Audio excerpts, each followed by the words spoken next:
அரியலூர் தொகுதி அதிமுக வேட்பாளர் தாமரை எஸ் ராஜேந்திரன் அம்பலவர் கட்டளை, விக்கிரமங்கலம் உள்ளிட்ட பகுதிகளில் தீவிர வாக்கு சேகரிப்பில் ஈடுபட்டார்.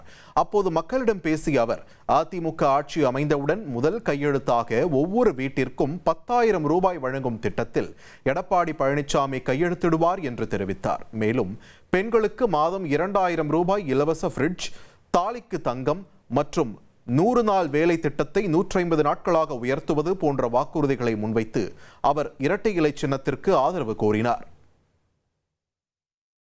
10,000 ரூபாய் வங்கி கணக்கிலே தேர்தல் முடிந்து முதல் கையெழுத்தாக இட இருக்கிறார்கள் நமது புரட்சி தமிழர் எடப்பாடியார் அவர்கள்.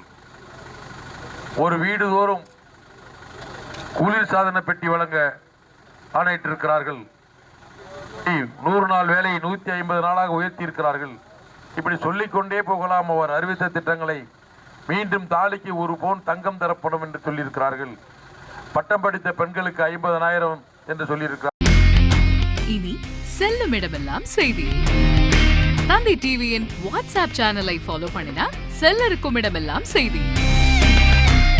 இதோ QR கோட் இப்பவே ஸ்கேன் பண்ணுங்க, ஃபாலோ பண்ணுங்க.